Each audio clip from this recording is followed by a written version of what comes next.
सास और बहू की आश्चर्यजनक भूतिया कहानी। रात का समय था और चांद की हल्की रोशनी हवेली के ऊपर से गिर रही थी। यह हवेली गांव के बाहर एक सुनसान जगह पर स्थित थी, जिसे लोग भूतिया मानते थे। गांव के लोग कहते थे कि हवेली में अजीब घटनाएं घटती हैं। वहां रात को अजीब सी आवाजें आती हैं, दरवाजे अपने आप खुलते बंद होते हैं और कभी कभी तो लोग उस हवेली के पास से गुजरते हुए अचानक लापता हो जाते हैं। यही कारण था कि गांव वाले उस हवेली से दूर रहते थे। लेकिन एक दिन सास और बहू का दिल इस हवेली को देखने के लिए मचल उठा। अगर आप अपनी माँ से सच्चा प्यार करते हैं और उन्हें हमेशा खुश देखना चाहते हैं तो इस चैनल को सब्सक्राइब करें, लाइक करें और इस वीडियो को लास्ट तक जरूर देखें, क्योंकि जल्द ही आपको एक अच्छी सी खुशखबरी मिलेगी जो आपकी दुनिया को बदल देगी। आपके लिए परमात्मा की तरफ से आशीर्वाद, कृपा, शांति और आनंद बरसता रहें। आपके हर सपने को परमात्मा पूरा करने में हमेशा आपके साथ हैं। धन्यवाद। अब आगे सुने।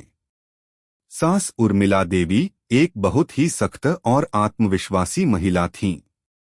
वे किसी भी डर को तवज्जो नहीं देती थीं।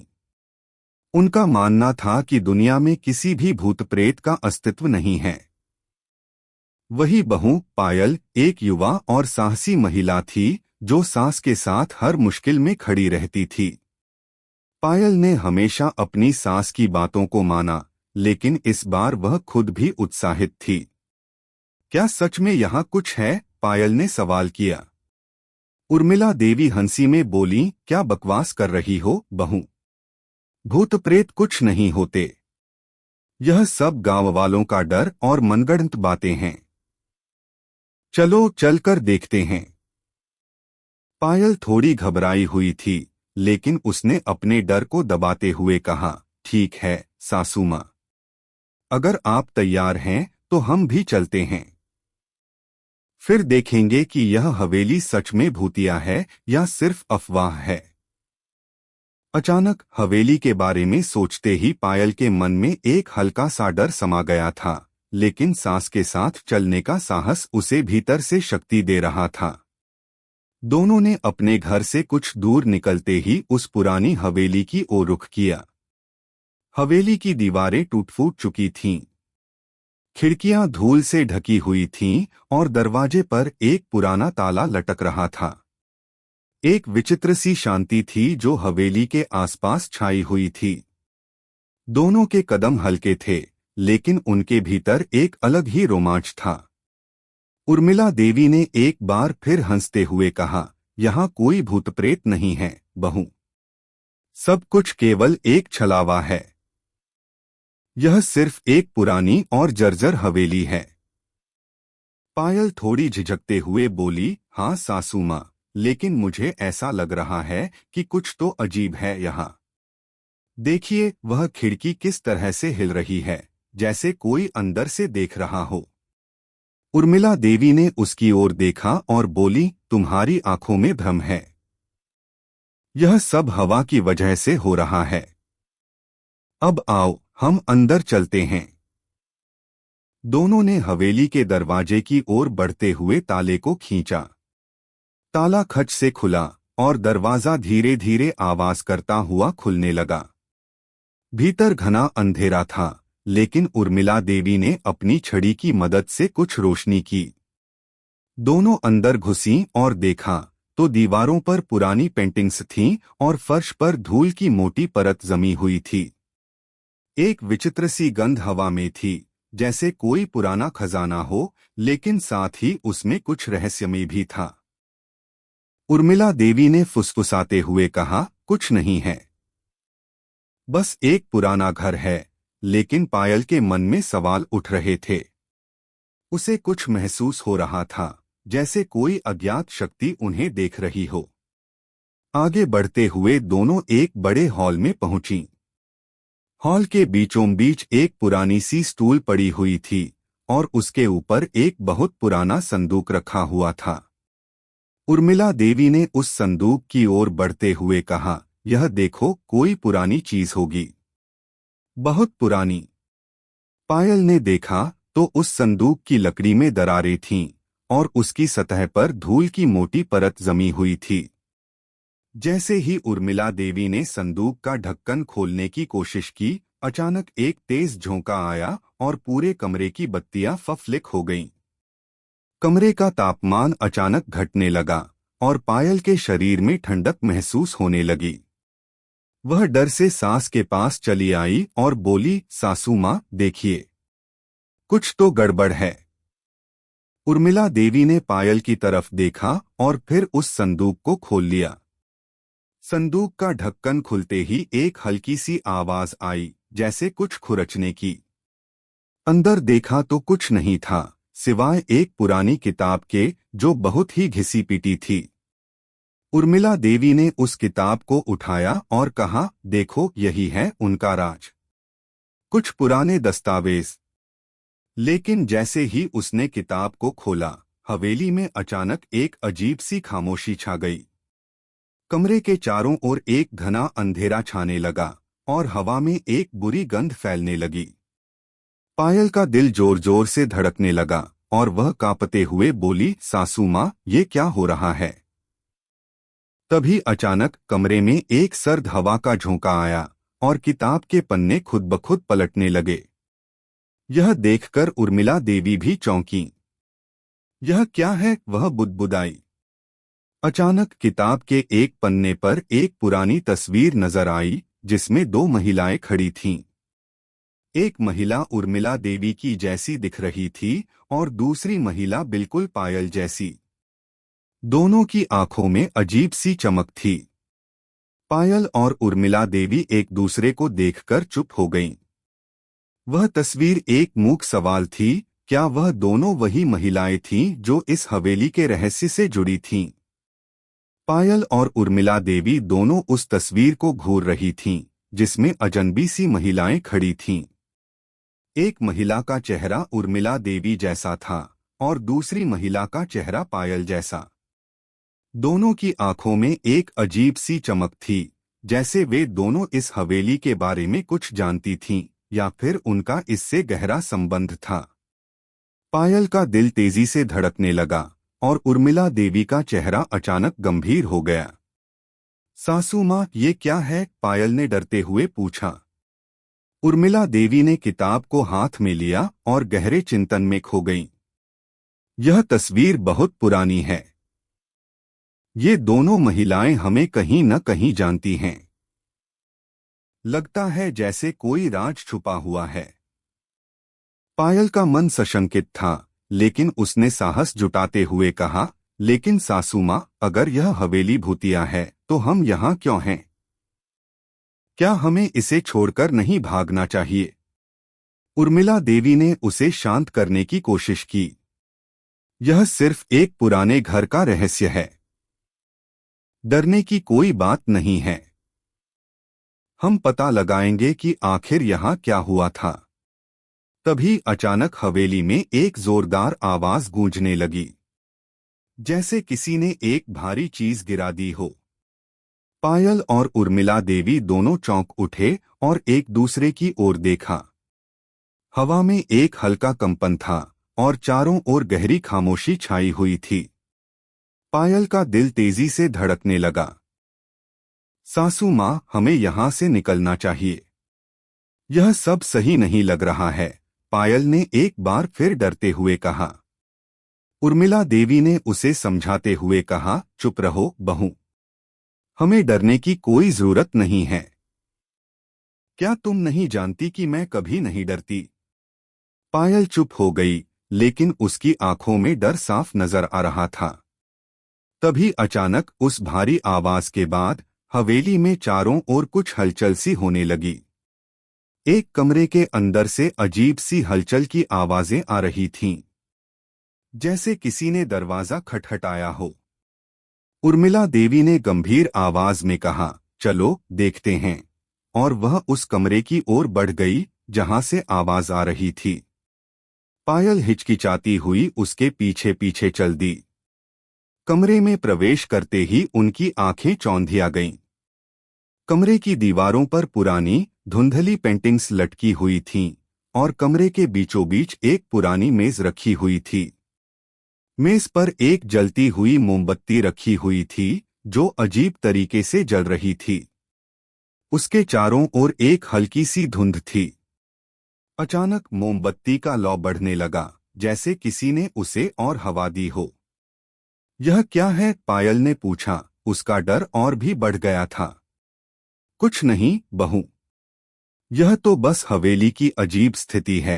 उर्मिला देवी ने हिम्मत दिखाई और मोमबत्ती के पास जाकर उसे देखी। लेकिन जैसे ही वह पास गई, मोमबत्ती का लौ तेजी से बढ़ने लगा और फिर एक जोरदार हवा के झोंके से बुझ गया। कमरे में फिर से घना अंधेरा छा गया। पायल ने कांपते हुए कहा, सासू माँ, मुझे तो कुछ ठीक नहीं लग रहा है। मुझे लगता है कि हमें इस जगह से निकल जाना चाहिए। लेकिन उर्मिला देवी ने उसे नजरअंदाज करते हुए कहा, हम यहाँ तक आए हैं, अब डरकर नहीं लौट सकते। हमें यहाँ के राज को जानना ही होगा। तभी अचानक एक और अजीब आवाज आई। यह आवाज किसी के रोने की जैसी थी और वह आवाज कमरे के एक कोने से आ रही थी। पायल और उर्मिला देवी दोनों चौंककर उस कोने की ओर मुड़े। कोने में एक पुरानी अलमारी खड़ी थी और उस अलमारी का दरवाजा धीरे धीरे खुलने लगा। अंदर से वह आवाज आ रही थी जो जैसे किसी का दिल दहला देती थी। पायल ने चिल्लाकर कहा, यह क्या है? सासू माँ, हमें यहाँ से तुरंत निकलना चाहिए। लेकिन उर्मिला देवी ने उसे शांत किया। पायल, तुम डरने की बजाय सोचो, यह आवाज क्यों आ रही है? हमें इसका पता लगाना होगा। उर्मिला देवी ने साहस दिखाते हुए उस अलमारी के पास जाकर उसके दरवाजे को पूरी तरह से खोल दिया। अंदर से एक पुराना घड़ा और कुछ चिथड़े पड़े हुए थे और उन चिथड़ों के बीच एक कागज का टुकड़ा दिखाई दिया। उर्मिला देवी ने उस कागज को उठाया और उसे पढ़ने की कोशिश की।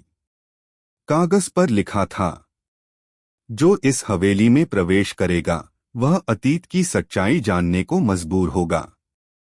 जिनकी आत्माएं यहाँ बसी हैं वे कभी भी शांति नहीं पाएंगे। उर्मिला देवी ने कागज को पढ़ा और उसकी आंखों में कुछ बदलाव सा महसूस हुआ। वह कुछ सोचने लगी। पायल ने डरते हुए पूछा, क्या लिखा है सासू माँ? उर्मिला देवी ने गहरी सांस ली और कहा, यह हवेली किसी समय पर एक खतरनाक परिवार का घर हुआ करता था। यहाँ कुछ ऐसी घटनाएं घटित हुई जो आज भी इस जगह को भूतिया बना देती हैं। पायल का दिल अब पूरी तरह से कांपने लगा था। उसे समझ में आ गया था कि यह हवेली सिर्फ एक पुराने घर की कहानी नहीं थी, बल्कि एक खतरनाक रहस्य को छुपाए हुए थी। लेकिन सासू माँ, हमें यहाँ से निकल जाना चाहिए, पायल ने कहा। उसकी आवाज में घबराहट थी। उर्मिला देवी ने फिर से किताब को देखा और उसके पन्नों को पलटते हुए कहा, हम अभी नहीं जा सकते बहू। हमें यहाँ के राज को जानना ही होगा। तभी अचानक कमरे में घना अंधेरा हो गया और एक झिलमिलाती सी रोशनी सामने से आई। एक आवाज गूंजने लगी, तुम दोनों को यहाँ क्यों आना पड़ा? क्या तुमने सोचा है कि यहाँ क्या हो रहा है? सास और बहू दोनों घबराए हुए थे और एक अजीब सी खौफनाक स्थिति का सामना कर रहे थे।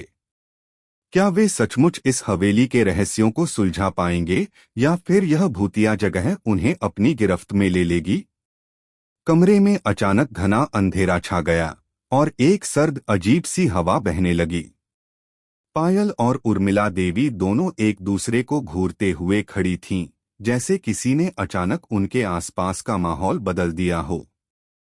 कमरे की दीवारों पर लगे पुराने चित्र अब किसी और ही रूप में दिखाई देने लगे थे। उनकी आंखें जैसे पायल और उर्मिला देवी की ओर घूर रही थीं। पायल की घबराहट और बढ़ गई थी। वह बुरी तरह से कांप रही थी और सास के पास जाने की कोशिश कर रही थी। सासू माँ, यह क्या हो रहा है? मुझे कुछ ठीक नहीं लग रहा है। पायल की आवाज कांप रही थी। उर्मिला देवी ने उसकी ओर देखा और उसे शांत करने की कोशिश की। तुम डर क्यों रही हो, बहू? हम किसी भूत प्रेत से नहीं डरने वाले। जो कुछ भी है, हमें उसका सामना करना होगा। तभी कमरे में एक हल्की सी फुसफुसाहट सुनाई दी। पायल की नजरें चौकस हो गईं। वह डरते हुए बोली, सासू माँ सुनिए, आपको भी यह आवाज सुनाई दे रही है? उर्मिला देवी ने कान लगाकर सुना और एक पल के लिए उनका चेहरा गंभीर हो गया। यह तो कोई इंसान की आवाज नहीं है। ये क्या हो सकता है? तभी अचानक कमरे के एक कोने से एक साया उभरा।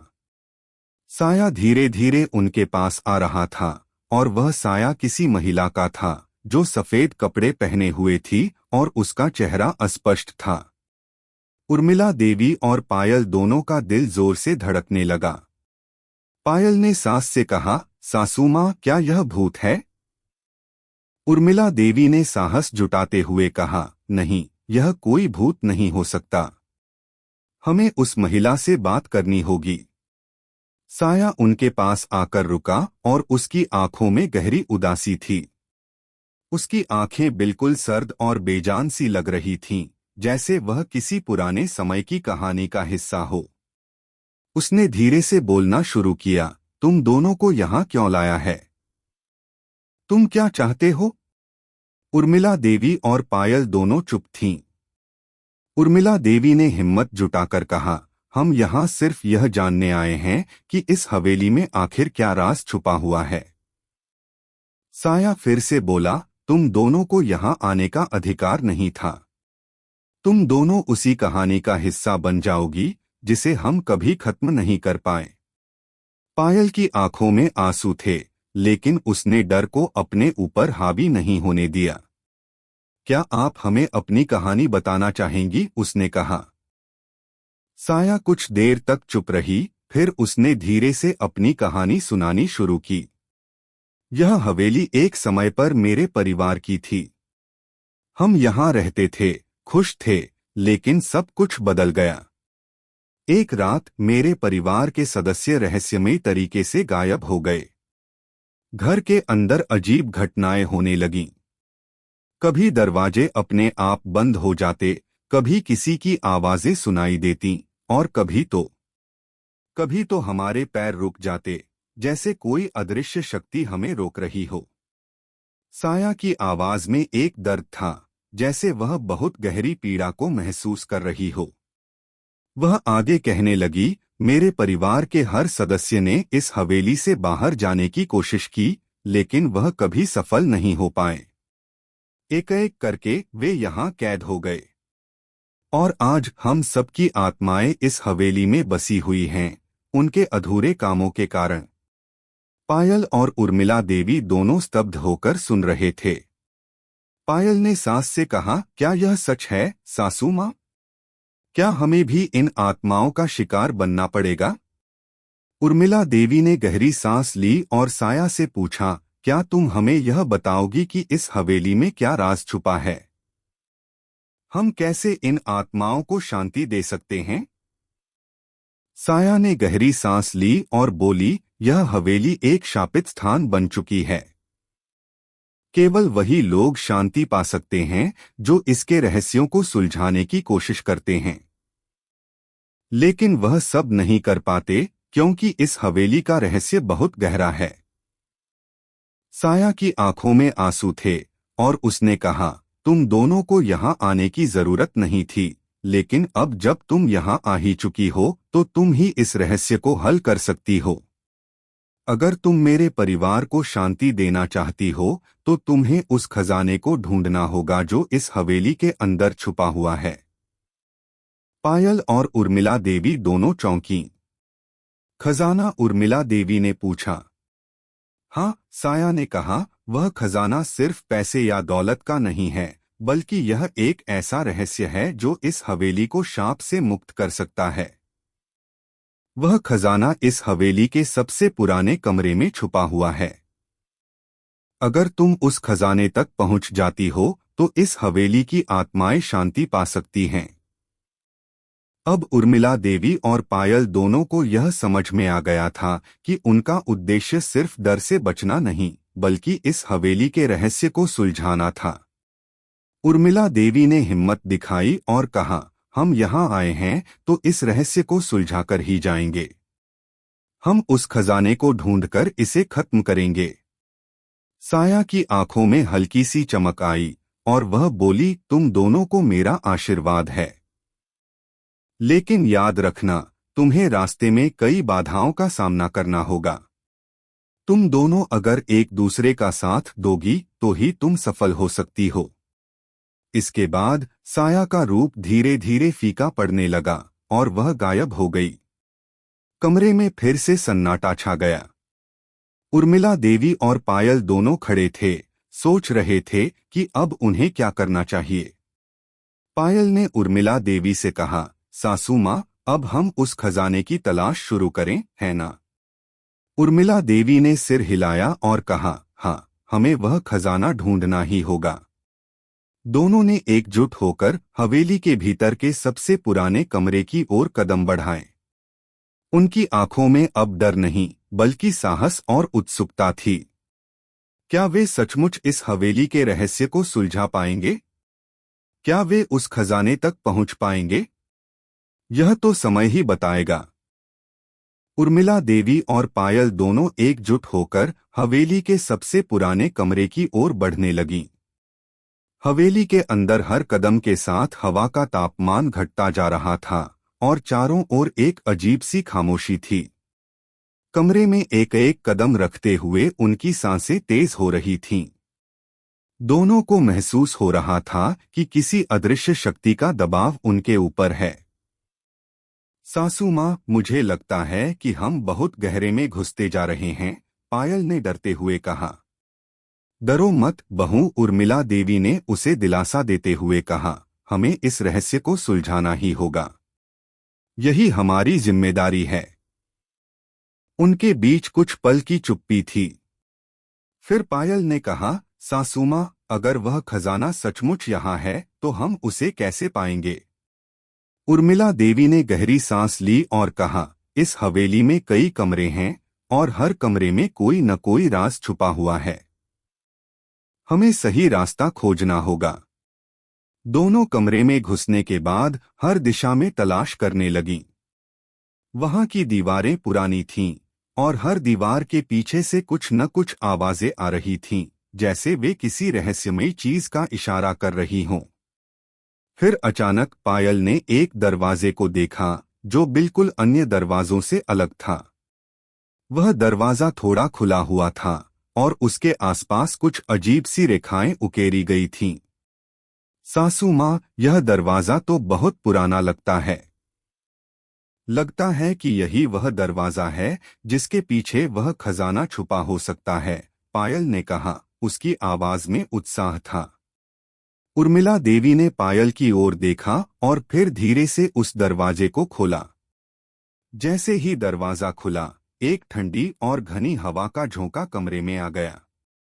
कमरे में अंदर की ओर अंधेरा था और चारों ओर एक अजीब सी गंध थी। पायल और उर्मिला देवी दोनों को महसूस हुआ कि जैसे कुछ अनहोनी घटने वाली है, लेकिन उन्होंने अपनी हिम्मत नहीं हारी। यहाँ पर कुछ है, उर्मिला देवी ने कहा, हम बस आगे बढ़ते रहें। वे दोनों अंदर घुसीं। कमरे के अंदर एक पुरानी मेज रखी हुई थी और उस मेज पर एक पुरानी घड़ी रखी हुई थी। घड़ी की सुइयां रुकी हुई थीं और घड़ी में समय मानो थम सा गया था। मेज के ऊपर एक पुरानी किताब रखी हुई थी और किताब के पन्नों पर धूल की मोटी परत जमी हुई थी। यह किताब क्या है? पायल ने घबराते हुए पूछा। उर्मिला देवी ने किताब को उठाया और देखा तो उसकी मोटी परत को हटाकर कुछ पन्ने पलटे। किताब के पहले पन्ने पर कुछ शब्द लिखे थे। उर्मिला देवी ने पढ़ते हुए कहा, यह वही किताब है जिसे हमने पहले देखा था। वही किताब जिसमें एक खजाने के बारे में लिखा हुआ था। पायल की आंखों में उत्सुकता की लहर दौड़ी। क्या इसमें सच में खजाना है? हमें इसे ध्यान से पढ़ना होगा उर्मिला देवी ने कहा और फिर किताब को खुला। पन्नों पर कुछ और लिखा हुआ था। जो भी इस हवेली में प्रवेश करेगा उसे यह किताब रास्ता दिखाएगी। खजाना वह नहीं जो तुम्हारे हाथों में आकर चमके, बल्कि वह है जो तुम्हारे दिल में है। अगर तुम अपने डर को पार कर सच्चाई का सामना कर सको तो तुम्हारे सामने वह खजाना आएगा।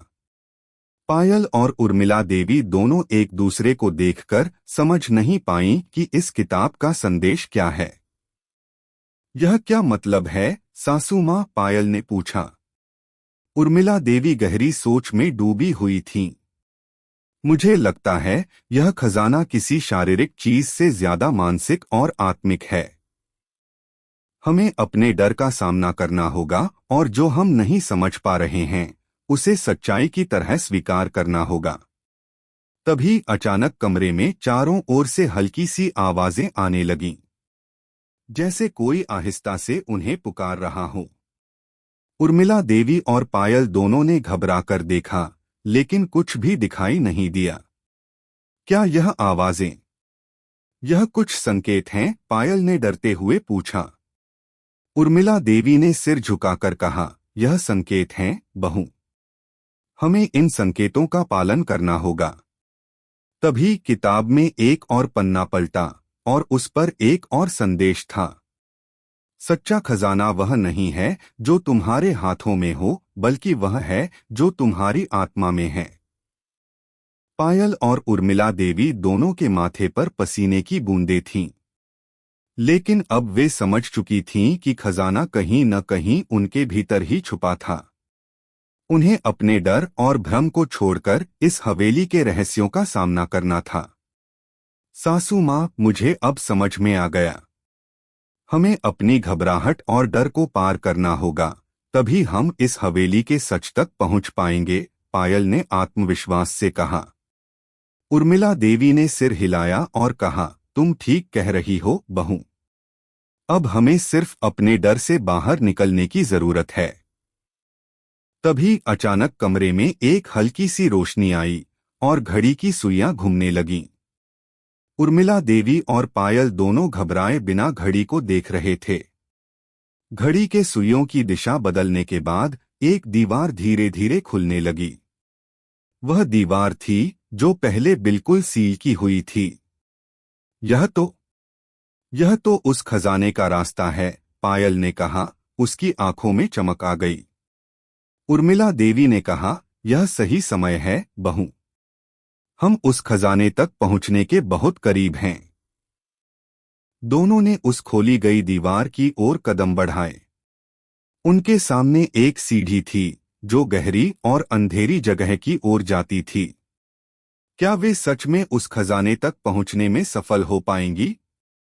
क्या हवेली के रहस्यों को सुलझाने का समय आ गया था? इस अंधेरे और रहस्यमय रास्ते पर उनका अगला कदम क्या होगा?